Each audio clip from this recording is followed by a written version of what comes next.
C'est l'histoire d'une vieille dame, meurtrie, mais debout, campée sur ses deux tours.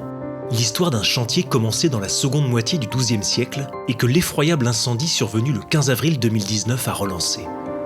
Au-delà des stigmates de la catastrophe, Notre-Dame de Paris donne à voir les dessous de sa construction. Elle est aujourd'hui le théâtre d'une gigantesque enquête scientifique qui mobilise des équipes spécialisées dans les matériaux, parmi lesquels la pierre et le fer qui forment le squelette de la cathédrale. Un squelette qu'ils interrogent pour tenter de comprendre comment les bâtisseurs des XIIe et XIIIe siècles sont parvenus à ériger une cathédrale bien plus haute que ses contemporaines, et pour aiguiller les architectes chargés aujourd'hui de sa restauration. Pour collecter des indices sur les secrets de la construction de Notre-Dame de Paris, l'archéologue Maxime Lhéritier, responsable du groupe de travail métal du chantier scientifique, a dû explorer les moindres recoins de la cathédrale. L'effondrement de la flèche et de la charpente a mis au jour de surprenants éléments métalliques insérés à l'intérieur de la structure de pierre de l'édifice. Des agrafes de fer. La charpente reposait sur ces agrafes. Et donc ça a été une des découvertes qu'on a eues sur l'usage du métal à Notre-Dame grâce à l'incendie. Ces agrafes, le groupe de travail métal en a découvert d'importantes séries tout en haut des murs de Notre-Dame, mais aussi dans les chapelles et les bas-côtés et jusqu'aux tribunes, au premier niveau de l'édifice. Des renforts métalliques qui ne sont sans doute que la partie émergente d'un gigantesque squelette de fer. Pour dévoiler l'ampleur de l'usage de ce métal dans la structure de Notre-Dame, les scientifiques utilisent un détecteur de métaux qui leur permet de révéler des éléments encore cachés par les pierres. On est qu'au début du chantier de restauration, mais il semble véritablement y avoir eu des essais, en tout cas de la part de l'architecte, qui a élevé une construction plus haute que ses contemporaines, plus hardie que ses contemporaines, et qui a souhaité renforcer cette structure en utilisant le fer à différents étages dès l'origine du chantier. Alors que Maxime Lhéritier et son équipe poursuivent leur inspection de la structure de pierre, une autre équipe est à l'œuvre 30 mètres au-dessus d'eux. Le gigantesque échafaudage, installé à l'intérieur de l'édifice, permet aux membres du groupe de travail Pierre d'étudier un trésor jusqu'alors inaccessible, la voûte de Notre-Dame. Une structure particulièrement fragilisée par l'incendie et dont les détails de la construction restent encore inconnus. L'équipe, qui associe des historiens de l'art et des spécialistes du génie civil, va y effectuer des prélèvements délicats. À l'aide d'une carotteuse, les chercheurs perforent différents éléments architecturaux pour collecter des échantillons de mortier, un mélange utilisé par les maçons pour lier les pierres entre elles. Ces prélèvements de mortier vont nous aider sur plusieurs terrains. Déjà, on en fait plusieurs pour pouvoir comparer les mortiers utilisés au XIIe siècle, les mortiers utilisés au XIIIe siècle, les mortiers aussi qu'on peut voir en surface. On va aussi pouvoir essayer de comparer en prélevant sur une ogive ou sur un arc doubleau ou dans le voûtin. Ces différents joints vont jouer des rôles différents dans la structure.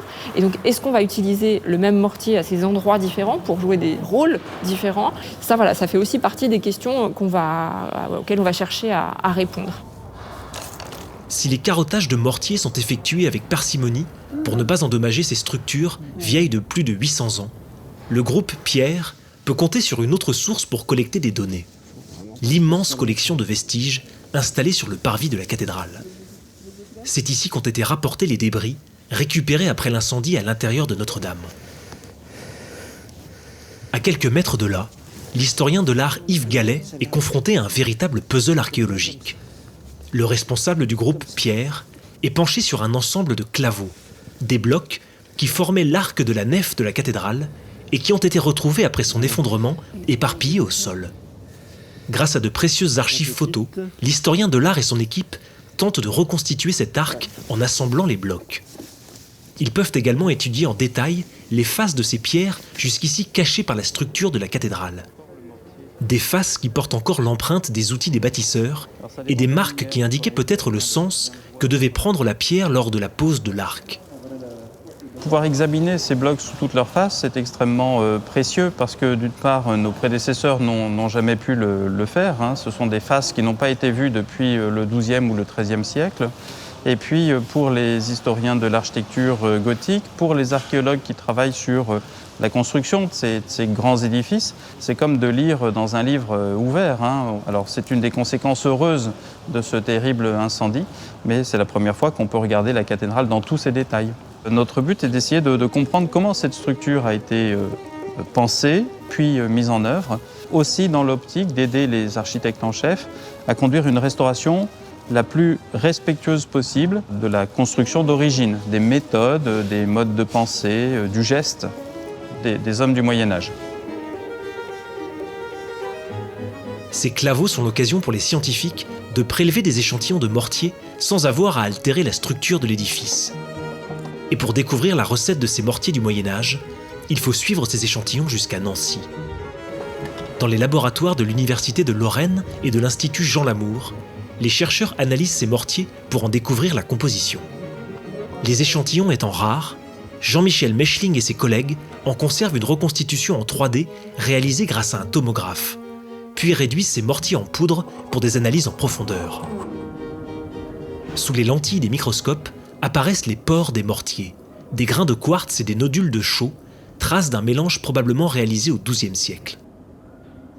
Le mortier en fait est un mélange de sable, d'eau et de liant. Donc les liants au niveau de Notre-Dame sont à base de chaux. Il y a des liants aussi à base de gypse. Les mortiers en fait vont donner de la cohésion entre les blocs de pierre.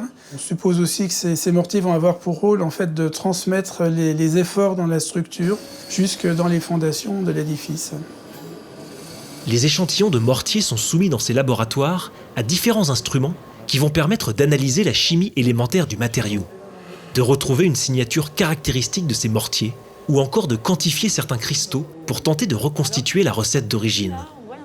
Les premiers résultats indiquent que ces mortiers sont assez homogènes et que les joints utilisés par les maçons étaient particulièrement fins, ce qui pouvait apporter une meilleure structure à l'arc de pierre.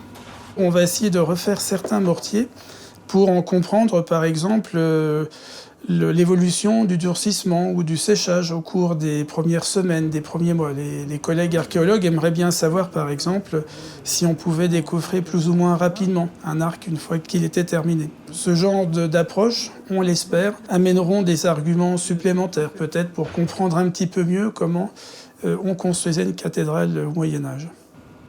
En attendant de connaître les effets du temps sur ces mortiers reconstitués, le chantier scientifique de Notre-Dame se penche également sur les échantillons de métal collectés dans la cathédrale. Dans les locaux de l'Institut de recherche sur les archéomatériaux, sur le site du CEA de Saclay, les scientifiques réalisent des coupes sur les agrafes de fer, qui sont ensuite polies et attaquées avec un réactif pour révéler leur structure, en particulier les zones aciérées qui contiennent des traces de carbone et vont permettre une datation de ces échantillons. Une question d'importance sur le métal, c'est d'abord à quelle époque il a été mis en place dans la cathédrale. Est-ce qu'il a été mis en place au Moyen-Âge lors de la construction du monument ou par Viollet-le-Duc lors des deux restaurations au XIXe siècle? On sait que Viollet-le-Duc a utilisé du métal, il est repéré à certains endroits, mais on en trouve beaucoup plus que ce que lui a mis dans la cathédrale. Alors on est très excités actuellement puisque les premières dates commencent à sortir et qu'on valide le fait que l'ensemble des agrafes des tribunes a bien été mise en œuvre lors de la construction de la cathédrale. Ce qui en fait une des utilisations les plus précoces du fer dans l'architecture gothique. En analysant les impuretés qui sont contenues dans le métal, on peut remonter à la signature chimique de ce métal qui est une véritable empreinte digitale du minerai qui a servi à l'obtenir. On peut donc faire une enquête en comparant avec la signature chimique de différents lieux de production que l'on a collectés au sein d'une base de données dans notre laboratoire. Au microscope, les échantillons laissent apparaître des lignes de soudure qui montrent que les forgerons ont assemblé 3 pièces de métal différentes pour réaliser cette agrafe de fer. Les analyses chimiques confirment que la pièce du milieu a une composition distincte des 2 autres. Elles ne proviennent pas du même minerai. On n'est pas au Moyen-Âge dans une apologie du matériau neuf et dans le fait, même sur un grand chantier qui a les moyens, comme celui de Notre-Dame de Paris, d'aller à tout prix chercher des matériaux neufs, des matériaux les plus high-tech possibles. Là, on a affaire à un approvisionnement qui prend en quelque sorte en compte toutes les possibilités. Donc peut-être des matériaux neufs, mais également une part de recyclage, car c'est en quelque sorte une source normale d'approvisionnement. Ces recherches en laboratoire commence seulement à éclairer d'un jour nouveau l'histoire du chantier de Notre-Dame. Ces données vont également nourrir la réflexion de la maîtrise d'ouvrage et de la maîtrise d'œuvre effectuée par l'établissement public chargé de la conservation et de la restauration de la cathédrale Notre-Dame de Paris, pour que la science puisse aider ce phénix gothique à renaître de ses cendres.